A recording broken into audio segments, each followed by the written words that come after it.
Olá, gente amiga, coisa boa estarmos juntos. Eu sou o Mano Dias. E eu, a Márcia Lopes, e você está no Ativamente Podcast, lugar que desperta a consciência. Aqui o nosso objetivo é romper paradigmas e criar transformações. Vamos lá, sejam bem-vindos. E já aproveita a oportunidade, se você ainda não é inscrito no nosso canal, se inscreve agora. Não paga nada, né, Márcia? Não paga nada. Não paga nada, você se inscreve e aciona o sininho das notificações e só assim você não vai perder nenhum dos nossos conteúdos. E se esse conteúdo for relevante para você, dá o like.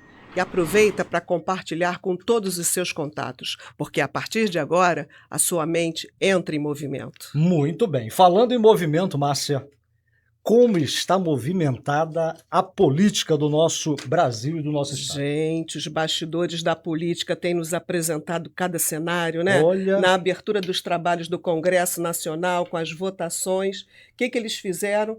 Uniram a sociedade numa revolta pelas medidas que foram tomadas no Congresso na última e a semana. panela de pressão está fervendo. Fervendo. E para isso, para falar sobre esse assunto todo especial, um convidado também muito especial.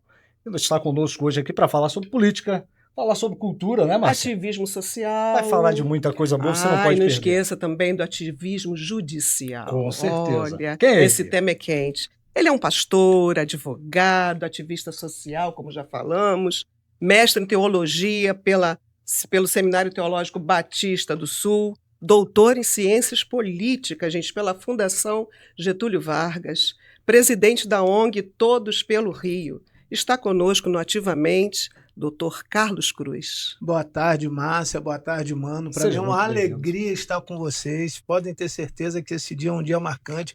E a minha mente também está, assim, extremamente ativada, né? Maravilha. Preocupado com algumas questões. Como, por exemplo, o que vai ser depois daqui? O que vai ser amanhã?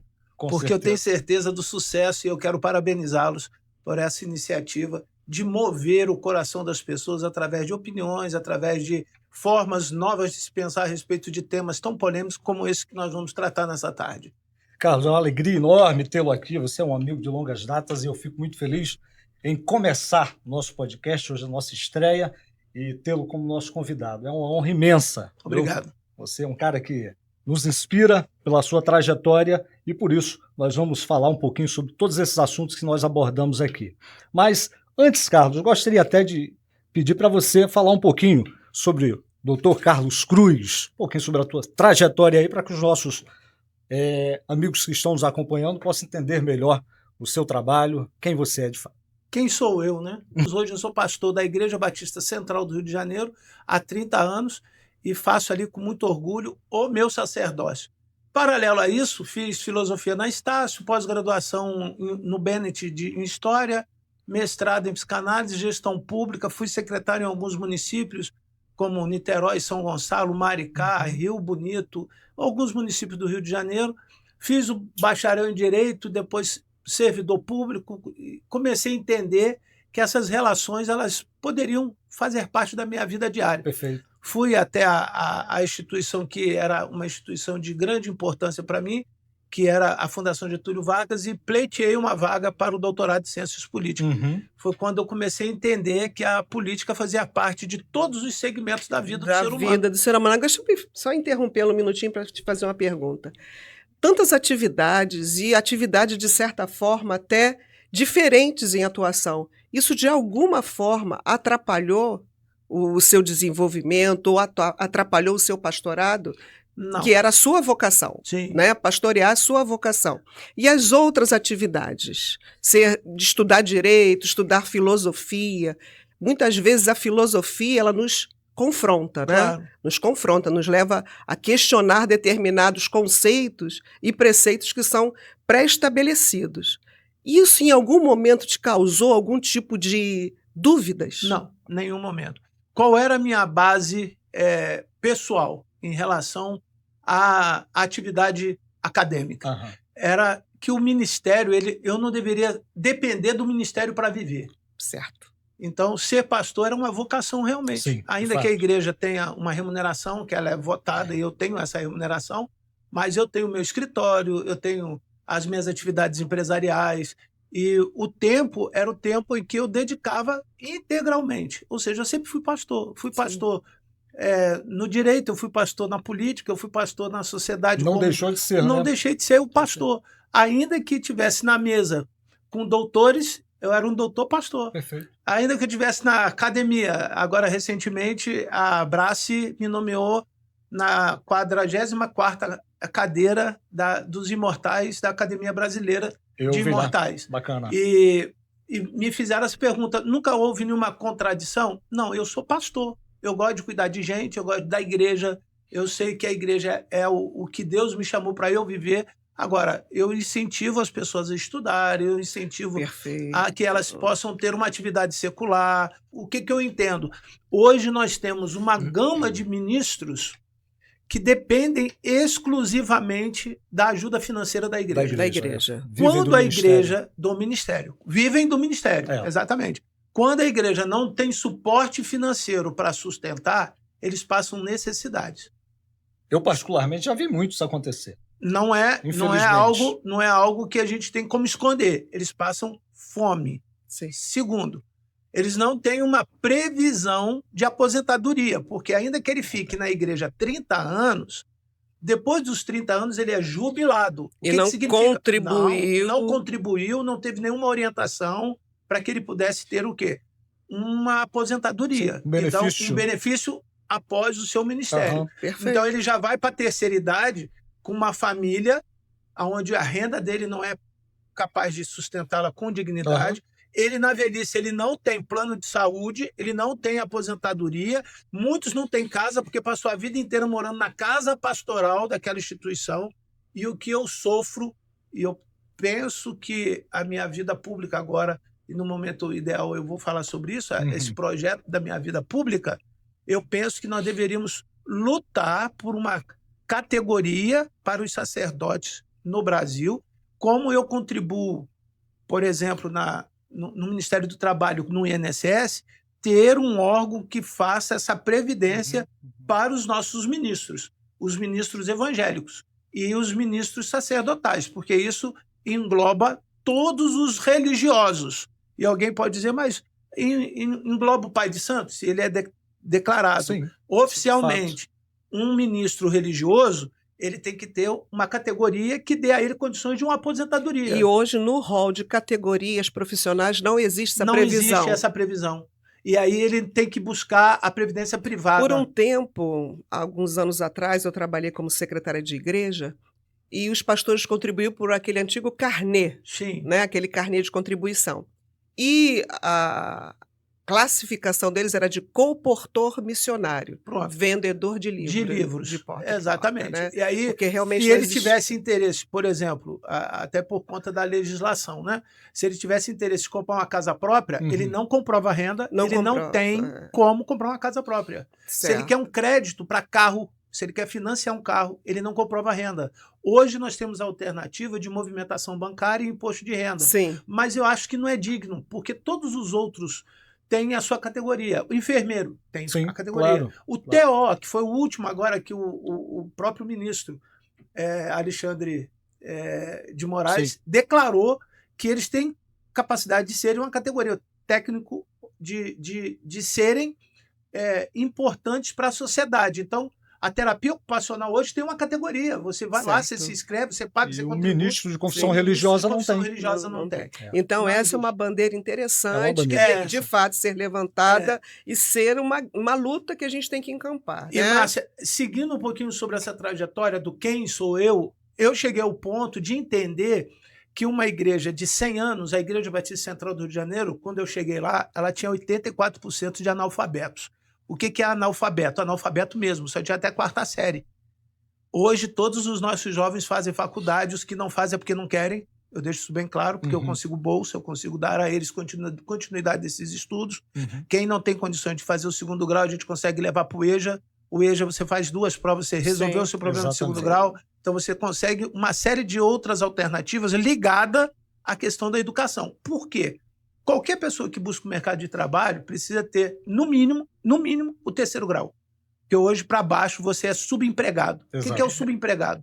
É o cara que vai viver de salário mínimo e vai trabalhar 12, 13 horas e vai viver de salário mínimo. Exatamente. Ele vai ter que bater meta. Só que a meta dele não ultrapassa R$ 3.500, porque o mercado não deixa.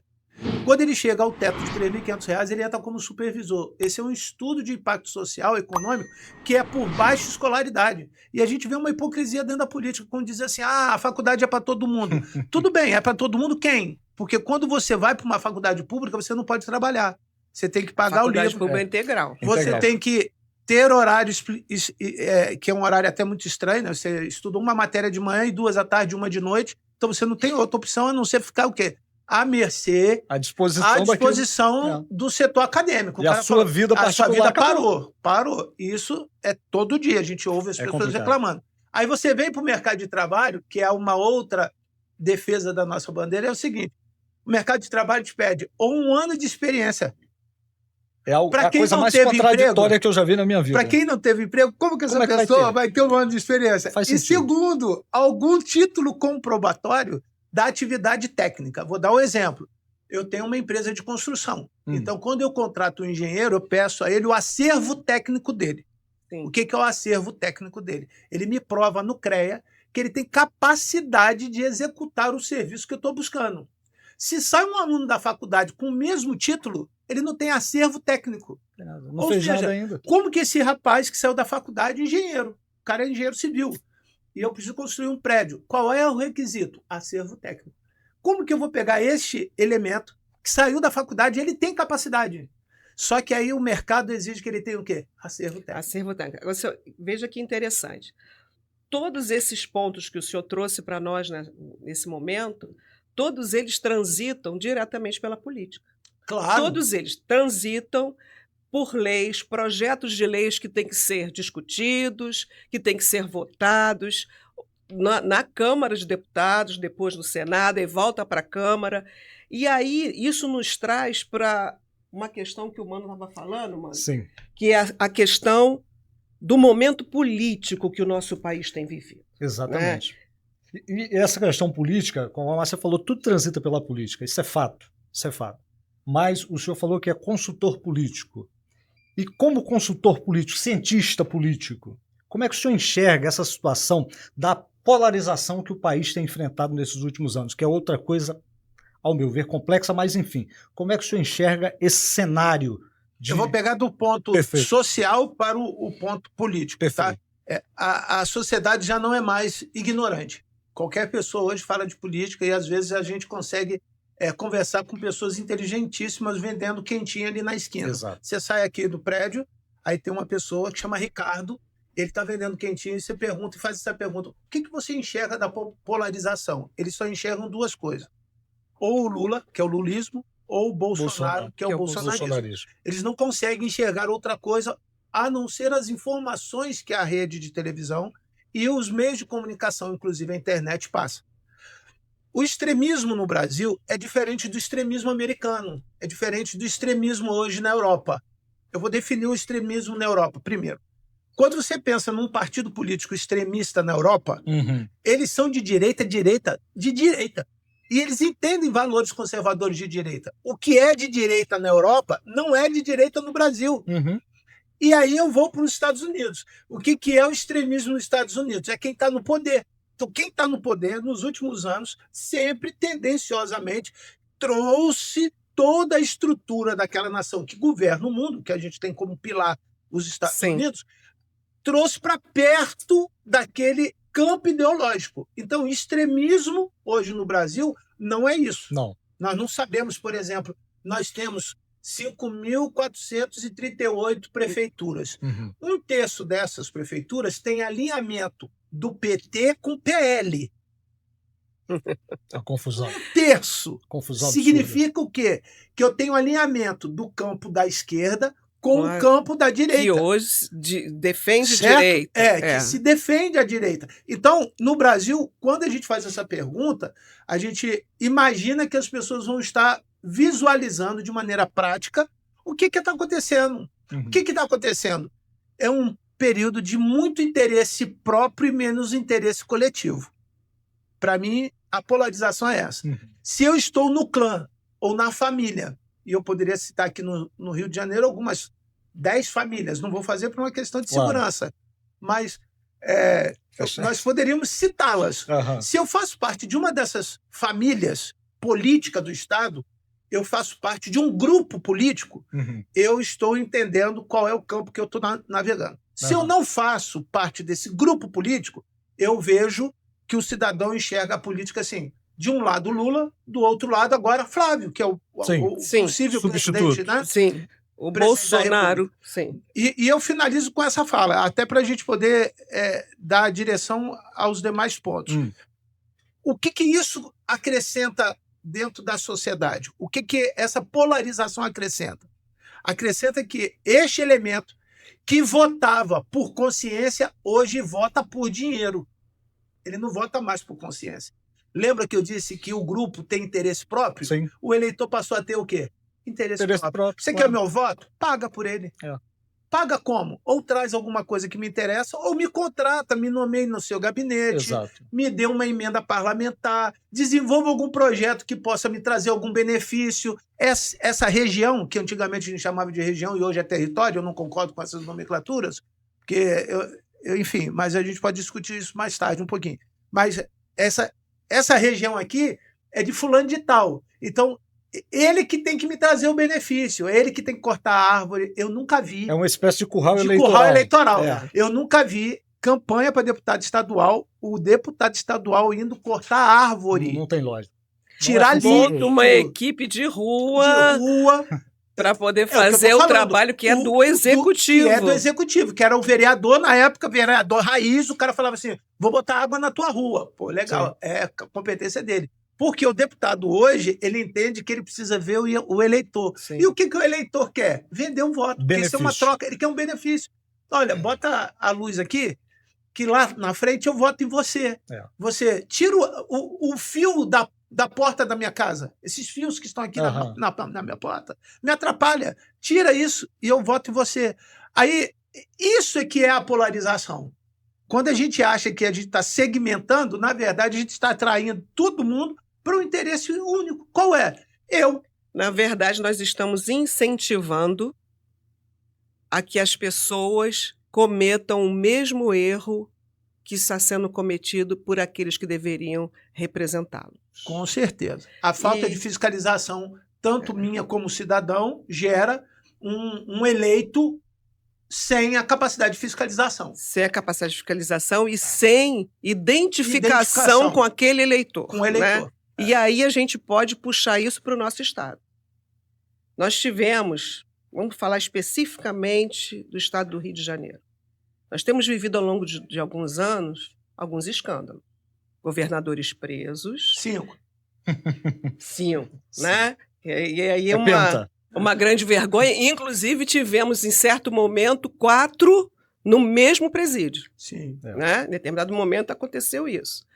Tivemos recentemente a prisão do presidente da Alerj, Sim. de um deputado estadual preso. Que agora perdeu o mandato, Perdeu inclusive. o mandato, foi cassado por ligações com crime organizado.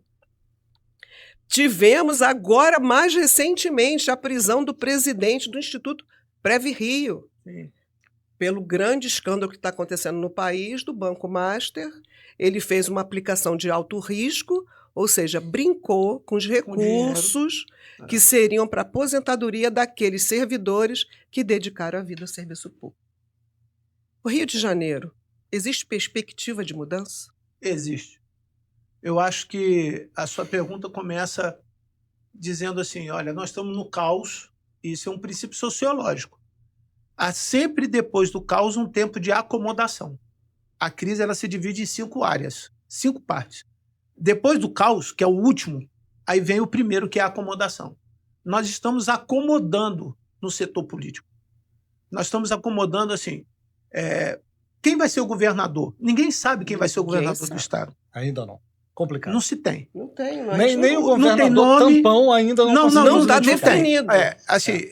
Eu vou ser bem genérico para a gente chegar ao ponto da resposta. O que o Estado está vivendo hoje? Uma acomodação. Todos os 3 setores, judiciário, o executivo e o legislativo, estão dizendo assim, não vamos mexer em nada, não vamos fazer nada, porque qualquer movimento pode nos levar a uma direção oposta ao que nós desejamos. Eu volto ao item anterior porque o interesse é pessoal. Uhum. O interesse não é o Estado. O Estado é um Estado bonito, um Estado que produz, um Estado que tem criminalidade, mas ainda está em 22º lugar de criminalidade no Brasil. Nós não somos o primeiro. Nós temos a Bahia, nós temos o Maranhão, nós temos São Paulo. Região Norte está um absurda. Isso impacta diretamente nas decisões de quem vai tomar conta de quê? Dinheiro. Porque a política, na verdade, ela só se move com o dinheiro. Então, o Estado está parado. É um refinanciamento que você não consegue fazer. Empresários saindo do Rio, indo para o Paraguai. Tem vários amigos falando, vamos embora para o Paraguai, cara. Lá não tem imposto. Incentivo fiscal total. E vendem para cá a preços mais competitivos de quem produz aqui. Hoje você vai na internet, você compra as coisas que você quer comprar, com uma exportação abaixo de 2,5% de imposto, e aqui você tem 4,5%.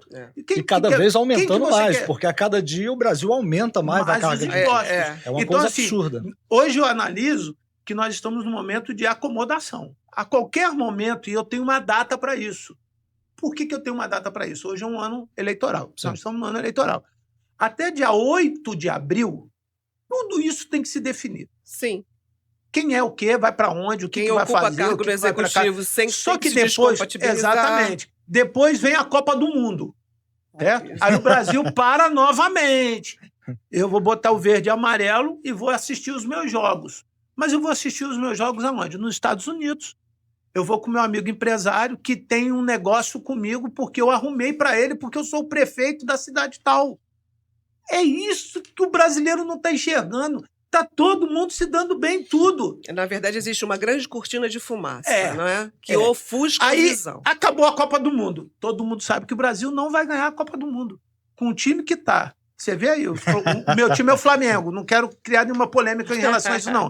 Mas um time milionário... Mas você tem saúde, essa parte é boa. Você pelo menos tem saúde. O quinto time mais caro do mundo perdeu 3 vezes no Carioca e 2 vezes no Brasileiro. Consecutivo. Que coisa ridícula. Mas é ridícula para quem? Quem é que está ganhando dinheiro com isso? É isso aí. Certo? Você vai na loja do Flamengo, o cara vende camisa igual água. Igual água. E cara. E caro, 399 a nova.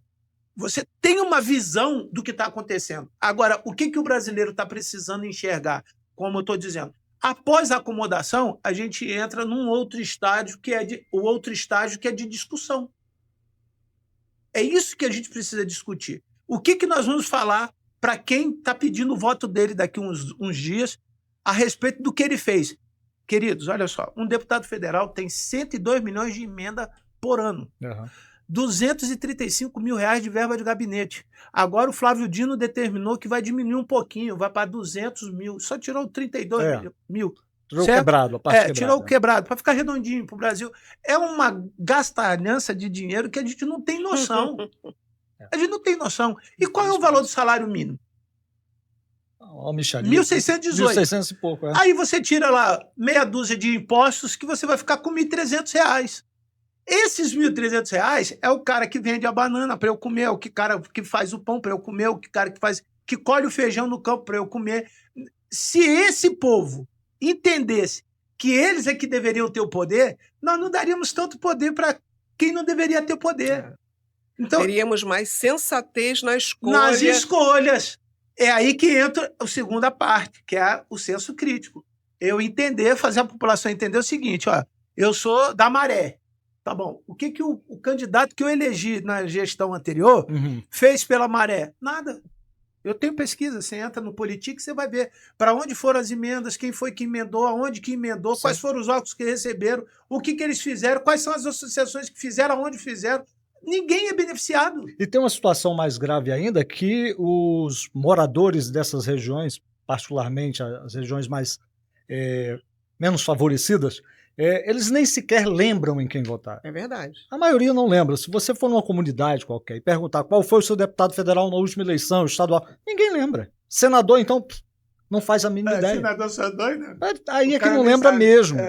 Então, não sabe nem quem é. Aí é que fica mais difícil, porque não tem nem como cobrar, não tem nem como exigir até porque o seu representante. Depois não tem acesso ao parlamento. Não, o acesso... se for federal, está em Brasília. Falou tudo. Aí, uma vez eleito, esse vínculo é cortado. Você tem relação com determinadas pessoas. Eu tenho relação com algumas pessoas. Eu ligo, ele atende. Eu ligo, ele atende. Mas por que ele atende? Porque ele precisa de mim. Você chegou no ponto perfeito. A vida funciona desse jeito e na política não é diferente. A pessoa vale pelo mal que ela possa causar. Você concorda? Sim. Ou bem, Então, né? ou bem. É. Mas normalmente eles temem mais o mal. Qual é o mal que o Dr. Carlos poderia causar? Movimentar a sua rede de influência para que não vote mais nele. E eu não estou falando de uma forma pejorativa ou ruim, porque eu entendo que na política está a solução para a maioria dos problemas que nós temos. Claro. O que falta, possivelmente, mano, é simplesmente comprometimento dessas pessoas que estão se candidatando. Muito comprometimento. Tá dizendo ou trazendo uma plataforma política, e a gente não para analisar se de fato ele cumpriu aquilo, não é? Exatamente. Então, mas hoje, antigamente, Márcia, me perdoe, antigamente você só via isso em revistas. Estava lá assim, vou dar um exemplo, né? Mandato do fulano de tal, prestação de conta. Aí o cara fazia uma revista e saía distribuindo essa revista para todo mundo. Hoje você entra no gov.br, tá lá, deputado federal, por exemplo. Você tem tudo que ele faz diariamente, aonde ele votou, o que ele votou. A população, ela precisa cobrar. É esse momento. Esse senso crítico não é para falar mal. Não é uma coisa que você deve estabelecer assim, eu vou falar mal desse fulano aqui ou mal daquilo lá. Ou então vou abrir um canal de denúncia. Olha, quem votou no Manuel, vamos denunciar ele. Não, não é isso. Mas perguntar, olha só, merece a minha atenção para a próxima eleição, essa pessoa aqui? Pois é. Porque, o Rio de Janeiro é um estado, agora vai perder 2 deputados federal por bancada. Mas o que mais tem deputado federal? O voto no deputado federal custa R$158, que cada um traz para o seu partido. Os 5 principais partidos brasileiros são bilionários. O recurso partidário que o governo federal distribui, né, de acordo com as cadeiras de federal, nós temos partidos aí que... Bilionários. E a gente não consegue enxergar a ação desses atores. A aplicação desses recursos. É verdade. Porque ninguém tem nem acesso a isso. Não tem como. Pegando um gancho numa fala sua, você falou que o nosso ministro do Supremo, Flávio Dino, já foi governador, foi senador, ele tem conhecimento do envolvimento político. É um bom jurista. Sim. Como jurista, não tem dúvida. Muito inteligente. O que você enxerga, como você enxerga esse suposto ativismo judicial que nós temos vivido nos últimos Primeiro, eu quero tempos? conceituar o que é o ativismo judicial, perfeito, né? Que eu acho que fica bem didático. Perfeito, até para quem está nos assistindo agora, né? Para poder entender de fato. É um tema muito falado e muita gente nem entende o que você está falando. Nem entende o que de fato isso significa. Isso. É a capacidade que o magistrado tem de interpretar além da lei, além do que está escrito na lei, pelos aspectos subjetivos intrínsetos nele. Então ele usa muita jurisprudência para justificar determinados alongamentos dos direitos ou estreitamentos do direito. O que a gente tem percebido, Márcia e Mano, é que os nossos ministros, que a gente não sabia, quando eu tinha 10 anos, eu não sabia quem era. Os ministros eram praticamente eu achava que o único que era ministro era o meu pai, por ser militar. Eu acordava às 6 horas da manhã, com o cisne branco. Eu ouvia o hino nacional da Marinha de manhã. Então, quando meu pai acordava, todo mundo tinha que sentar à mesa e falar um versículo bíblico, porque senão não comia. Rapaz. Fala o teu versículo. E o seu? E o seu? Eu tenho uma irmã já falecida, Marília Carla, que ela sempre falava Provérbios 15, 23, que diz assim: os olhos do Senhor estão em todos os lugares a contemplar os bons e os maus. No dia seguinte, ela, os olhos... Ué, mas vale. Você não lê, mas tem outro versículo? Era pequenininha, devia ter 4, 5 anos, mas era uma sensação de que, para mim, o único que tinha regra, porque nós estamos falando do ministro. Sim. O que impunha a regra e o que tinha competência de cobrar aquela regra era o meu pai. Hoje não, você conhece todos os ministros, você conhece todas as esposas de ministros, que a maioria são ligadas ao campo judiciário, tem escritórios de Escritórios, advocacia milionários. É. Sim. Milionários, você vê agora o Fux aí com o filho, sai de 50 ações para 555. Ele assumiu o filho 5.000 vezes mais. Porque onde você arruma tanto cliente assim, Meu irmão? Deus do céu. Manda um pouco para mim. Mas não é? Não é verdade? Seria Distribui bom. um pouco. É. São tantas ações, aí você tem condição de tomar conta disso tudo. Não dá. Ele assumiu, no mês seguinte, o filho, que tem um grande escritório em Brasília, vai para 500, isso é dados, tá? Isso Sim. é tudo informações Sim. verídicas. 555 ações no mês seguinte. Meu Opa, Deus. Como? que coisa maravilhosa. Você vê, né? A excelentíssima senhora do ministro Alexandre de Moraes tomando um vulto no cenário nacional, pegando contratos milionários que a gente não consegue entender como que alguém consegue um contrato daquela E natureza. detalhe, é um contrato que não existe para ninguém, né? Porque nunca se viu falar você nisso. vai pagar, né? Claro que Como não. que você vai pagar esse contrato? Você não tem como pagar. Exatamente. Então, a volta que nós damos em torno da relação com o ativismo é isso. É o interpretar de alguém que tem a competência de fazer ligado ao campo subjetivo. Sim. E o que acontece hoje? Eles descobriram que eles mandam no Brasil. A corte manda. Manda por quê? Me imaginemos aqui, me presta aqui essa quantidade de papel. Aham. Eu sou um ministro. E o Mano é o deputado ou o senador. O senador Mano tem 300 ações contra ele. Ações de improbidade, ações de corrupção, de colarinho branco, no Supremo. Sim. E eu tenho essas ações. Eu, ministro, eu é que julgo. Só que quem me caça é o senador.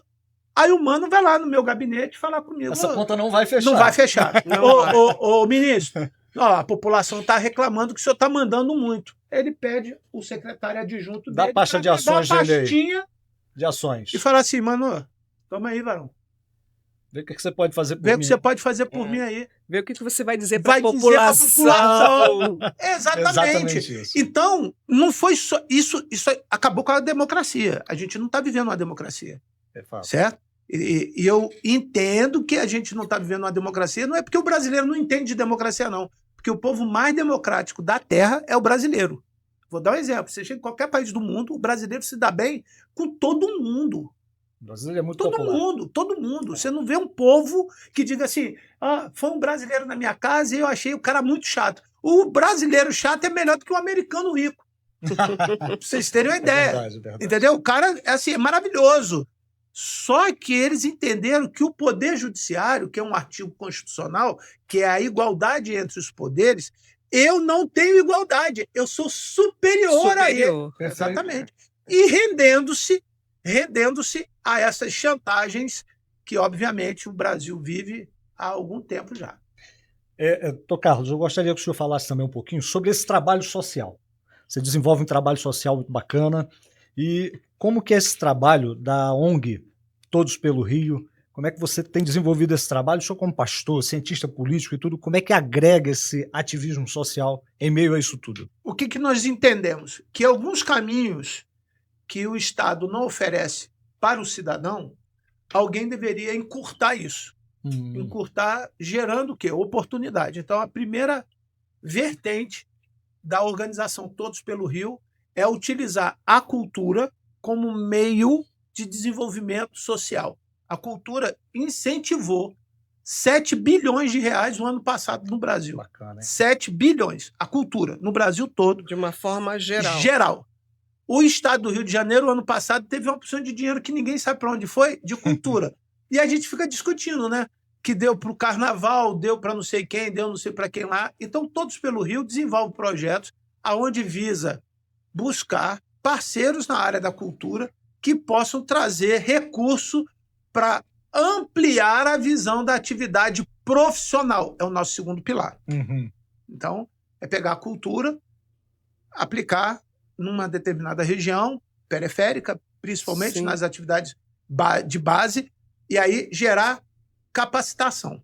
Com a capacitação, ela vai fazer o crochê, que é um dos cursos que a gente tem hoje desenvolvido, ou então um MDF, e ela vai produzir um objeto. Perfeito. Só para vocês entenderem, a minha filha, ela tem 17 anos, vai fazer 18 agora, e ela aprendeu a fazer uns bonequinhos de crochê, nesse curso de crochê que a gente está dando Bacana. lá no Catumbi. E ela falou assim, papai, eu vou vender na internet. Falei, quanto que é um negocinho desse? Ela, R$25. Olha só. Falei, minha filha, mas você está roubando os outros. Ela, não, é o meu trabalho, é o meu tempo, é a linha. Sim. É, Quem o avalia, valor agregado. Aham, valor quem agregado, avalia. exatamente. Não, e ela entrou na internet, perguntou a inteligência artificial, que é uma ferramenta maravilhosa. Maravilhosa, se soubesse não usar, é isso? maravilhosa. Ela perguntou assim, quanto que vale uma bonequinha dessa aqui? Deu um valor, R$25. Ela me mostrou, não estou roubando não. Aqui, ó. Isso aqui tá Fez certinho. uma pesquisa de acordo, fez uma campo, pesquisa Muito de bem, mercado muito bem. para entender se aquele produto estava de acordo. Sim, Só que aí eu saquei o seguinte, vamos fazer o quê? Baseado nessa experiência sim. particular, bem próximo de mim. Se ela faz isso, eu posso ensinar as pessoas a fazerem isso e quando elas produzirem, elas fazerem o quê? Uma feira Uhum. com o resultado do que elas aprenderam dentro da comunidade para gerar recursos. Recursos. Então, eu É uma forma de disponibilizei empreendedorismo, Sim. também. eu disponibilizei uma contadora e uma advogada para auxiliar essas mulheres e essas pessoas a gerarem o quê? O MEI. Porque com o MEI, ela consegue abrir uma conta PJ. Sim. Ah, mas o que Ela eu faço com uma faz conta a contribuição PJ? do Faz a contribuição do INSS. INSS. É isso O aí. que a conta PJ me dá? Eu tenho que pagar um pouquinho. Tá? Uhum. Mas o que isso vai me gerar? O MEI. Eu tenho condições de contribuir, eu vou ter direitos. Eu tenho condições de ter o AGRIO, que é um movimento financeiro do Estado do Rio de Janeiro, e emprestar recurso para microempreendedores. Sim, incentivar. A Caixa Econômica Incentivar também tem um programa a Caixa desse. Econômica. Então, ela começa a ver, bem, eu fazendo um paninho de prato, eu posso, daqui um mês, vender o meu pano de prato. Aham. E daqui 2 meses eu estar fazendo 10 panos de prato, porque eu vou pegar um capital de giro e vou investir naquilo que eu aprendi no curso que o Todos pelo Rio me deu. É semelhante aos trabalhos que as cooperativas faziam antigamente, né? É. As cooperativas tinham agregavam os seus associados ali, desenvolviam trabalhos e vendiam e geravam, eles geravam recursos. renda. Isso E é aí muito a gente vai para interessante. a terceira linha do Todos pelo Rio. Hum. Essa pessoa, ela entendeu a coisa, Uhum. o projeto. Como todo projeto, para ele ser bom, ele tem que ser autossustentável, a gente ensina essa pessoa a reproduzir. E reproduzir onde? Na sua comunidade. A partir daí que ela foi treinada, eu consigo, por incentivo privado, dar todo o material para ela conduzir uma turma com 20 alunos. Que bacana. Ou seja, Ela vai se multiplicando. vai se multiplicando. Isso é de interessante, profissionais. porque eu ia te fazer uma pergunta, você já respondeu. Você já respondeu antes mesmo que eu fizesse exatamente sobre isso. De que forma que poderia ajudar essas pessoas a saírem da inércia? Você não só está ajudando com essa iniciativa a pessoa a sair da inércia, como você está capacitando para que ela possa desenvolver e crescer. Pronto. Aí fizemos 20, não fizemos 20? Sim. Porque a nossa ideia é 20. Eu tenho uma razão por ser 20, que eu acho que é mais fácil de administrar. Aham. Fizemos 20. Aí a gente consegue, que é o quarto pilar, com auxílio jurídico, criar uma associação onde ela vai passar a ser o quê? Uma porta de entrada de incentivos, tanto da Lei Rouanet, como da Lei de Incentivo Cultural e de Esporte, Aham. a Mão Branca. Emendas parlamentares, onde nós temos uma associação que é o guarda-chuva e a gente ampara essas outras associações. Eu estou aqui. Aí eu chego lá para o Júlio Lopes, por exemplo, deputado. Sim. Deputado, nós temos lá 20 associações no Rio de Janeiro organizadas em comunidades diferentes, aonde nós temos condições de desenvolver um projeto social que gera emprego, gera renda, qualidade de vida para aquelas mulheres. Se eu gostaria de fazer uma emenda parlamentar, eu estou falando com o deputado Sim. federal, Sim. para esta instituição que tem o controle dessas outras instituições, isso é o que a gente faz. A gente é o canal de trazer o recurso do governo federal direto para a comunidade, sem ninguém falar assim, me dá 10%. A minha parte, a minha fatia. Márcia, você já viu que a gente vai ter que convidar o Dr. Castro para voltar, tenha para dúvida. continuar batendo um papo sobre essas Não tenha questões. dúvida, porque É. muito enriquecedor esse nosso bate-papo. E já vamos deixar aqui de público um convite para o senhor à retornar numa disposição. outra Tô à disposição. oportunidade para estar conosco. Olha, a gente vai caminhar já para o final aqui, mas antes, a gente vai fazer um bate-bola aqui rapidinho sobre você. A gente vai fazer algumas perguntas rápidas e você responde aquela resposta bem diretiva. Tá ok. Fechado? Fechado. Pronto? Bate-bola. Prontinho? Pronto. Então vamos lá. Um sonho de consumo. Um violão Yamaha. E aí eu gostaria de explicar por quê. Porque hoje ele está $8.000. De fato, é um sonho de consumo. Vamos lá. Acordar cedo ou dormir tarde? Acordar cedo. Muito bom. O que você mais odeia? Mentira. E aí, falando de política, no meu tratado de doutorado tem uma frase que eu digo: política é a arte de mentir. Meu Deus. É complicado esse negócio, né? O que você mais admira? Eu admiro a lealdade. As Importante. pessoas, elas hoje, caminhar com você por muito tempo, elas provam a lealdade. Quando você acerta, ela está contigo. Quando você erra, ela está contigo. Isso é Quando bacana. você tem para dar, ela está com você. Quando você não tem nada para dar, ela está com você. Eu já perdi amigos Uhum. que deixaram de ser leais. Infelizmente isso acontece, É. né? Para encerrar, Carlos Cruz por Carlos Cruz. Defina-se. Eu sou muito feliz com o que Deus está me dando de oportunidade aos 55 anos e o meu projeto hoje de representar o estado do Rio de Janeiro em Brasília e fazer do Rio de Janeiro um exponencial de políticos sérios que estejam ligados ao próximo, aquilo que nós chamamos que é o outro. É o cidadão cuidando do cidadão. Muito bem. Olha, a gente vai ter que marcar para você voltar, isso é fato. Eu né? concordo. Mas agradeço demais aqui a sua participação. Deixa as suas considerações finais aí para os nossos queridos amigos que estão acompanhando aqui no Ativamente, que já se inscreveram no canal, né, Márcio? Se não inscreveu, se inscreveram, vai se vão dando inscrever. like. E vai acompanhar o episódio todo aí com o Dr. Carlos, vai ser muito bom. Então faça as suas considerações finais e nós já agradecemos aí a sua participação. Mano, eu agradeço, peço a Deus que te dê sabedoria nesse processo, nessa caminhada, que inicia, que para mim é uma honra ser o primeiro entrevistado. E quando nós fizermos o 1000º programa, podem ter certeza, eu quero voltar para Vai ser muito lembrar bom. essa caminhada, porque não é fácil, isso não é fácil, não. disciplina, é muita coisa que vai tentar tirar vocês do eixo, tirar vocês daquilo que é o mais importante, que é o objetivo pessoal do programa. Perfeito. Motivar as pessoas, ativar a mente das Ativar pessoas. a mente, Márcia, sua simpatia, seu brilho, Muito sua obrigada. alegria. É uma honra ter você aqui na mesa e muito me alegro em poder fazer parte desse momento tão Foi especial. um grande Eu queria prazer. só fazer uma solicitação. Pois não? Quem puder também nos seguir lá no @todospelo_Rio _ Claro. e o Carlos Amigo do Social. Esse é o meu Instagram. Esse aí eu já estou Repetindo. seguindo e você segue também E lá no importante, é importante. @Amigos do Social. Amigos do Social. Muito bom, muito bom. Carlos, muito obrigado. Deus abençoe lá o seu trabalho. Que Obrigada. Deus continue fortalecendo todos os seus objetivos. Um forte abraço e até o nosso próximo encontro. E lembre-se, saia do automático. Ative-se.